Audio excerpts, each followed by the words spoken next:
welcome to today's video. So today I wanted to do a bit more of a nutrition based video because I'm in my last year of college now studying naturopathic nutrition.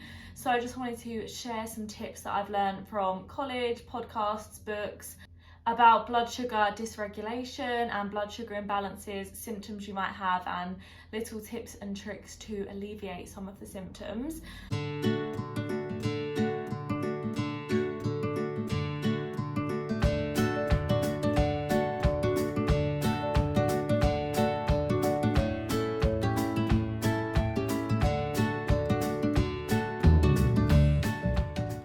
Everyone deals with a bit of blood sugar dysregulation in their bodies, but obviously if it's serious then it could lead to diabetes and polycystic ovaries and stuff like that. So if you think yours is very severe, then obviously contact a medical professionalist or a GP. Here are just my little tips for a little bit of imbalance that you might have going on with your blood sugar.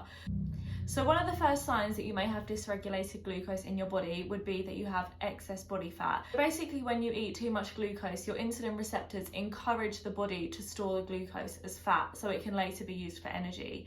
So therefore, if you just keep on eating and you're not using the energy, the glucose is just going to be stored as fat.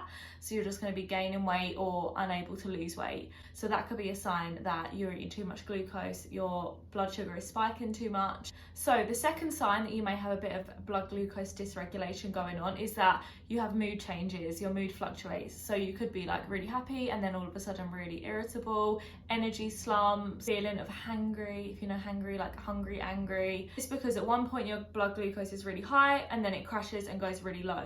So obviously this affects your mood if your blood glucose is high and then low. The next sign that you may have something going on is that you crave carbohydrates, you crave sugar, you crave chocolate. We all love a bit of chocolate because it tastes so nice and it increases the dopamine in your body. But if you're constantly craving like sweet and sugary and carby foods, then you could have something going on. Similar to mood changes, but if you have like brain fog and concentration issues, then this could be a sign that you have dysregulated blood glucose. This is because when you're in a glucose dip, your brain has not enough energy to function optimally. Another sign that you may have something going on is to do with your female sex hormones, because these rely a lot on glucose of how they react with other hormones. For example, when glucose is high, your insulin is high. And when your insulin is high, this can produce more testosterone. And when your testosterone is high, this can produce more progesterone. And when your progesterone is high, the progesterone and estrogen balance becomes off. When the ratio between progesterone and estrogen becomes unbalanced, you start to experience some hormonal symptoms. So this could be fertility issues, acne, every periods, PMS, insomnia, anxiety, depression. So that is how insulin affects the female hormones. Like I said at the beginning of the video, if your symptoms seem worse than the ones I've just discussed, then maybe see a medical professionalist. Especially if you have excessive thirst and excessive fatigue, this could be a sign of diabetes. Or if you have missed periods and infertility issues, this could be a sign of polycystic ovaries, which is also to do with insulin resistance. It's all good and well me telling you the symptoms of blood glucose dysregulation, but here are some tips to alleviate these, or hopefully alleviate some of these symptoms. So the first tip, which is really easy, is eat your food in the right order. Start with your vegetables, then your protein, then your fats, and then your carbohydrates. It's because when the vegetables get down to your GIT tract, they can line it, which will slow down the digestion of the carbohydrates when they reach that area.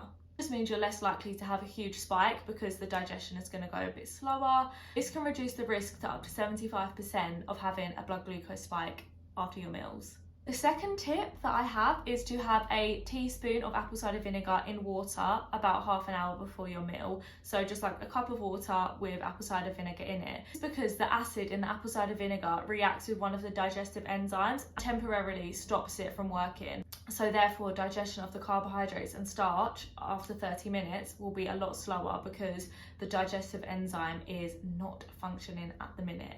So then when it does start functioning, it will be slower. It's going to make the risk of having a blood glucose spike a lot less, up to 35%. Number 3 is have a savoury breakfast. I'm kind of bad at this one because I love sweet breakfasts, but having a savoury breakfast can reduce your sugar cravings throughout the whole day, and it can help you stay fuller for longer. Got my words a little bit tongue twisted there. Number 4 is to use your muscles 10 minutes after meals, whether this is just doing like a little stretch, going for a little walk. Tip number 5 is to not have any carbs on their own. Try and mix them with protein and fibre and fats. It feels more bulky and you're not just focusing on pure carbohydrates. Lastly, tip number 6 is to include slow releasing carbohydrates. You can Google these and see a massive list of them, but some examples are sweet potato, whole grain rice. These just slowly release energy throughout the day instead of spiking it and then having dips. It will just be a stable source of energy for the body to use. That is the end of my tips for now, and like I said, some of them are from podcasts, books and college lectures and stuff. Obviously I'm only in year 3, so take this as you will and see if some of these tips help. Let me know if they do. I try and do most of them every day. Obviously I'm not perfect though, and sometimes I do just eat chocolate cake on its own because it's all about balance. It's all about balance. But like I said, take these as you will, and if you think your symptoms are really severe, then obviously go and seek medical help. But these are just my tips that I do, and they could help you if you are suffering from any of these problems. Thank you guys so much for watching, and please subscribe if you found this video useful, and let me know if you want to see more videos like this because I don't ever do ones like this. So let me know if it's something you enjoyed and I can do more. Thanks for watching.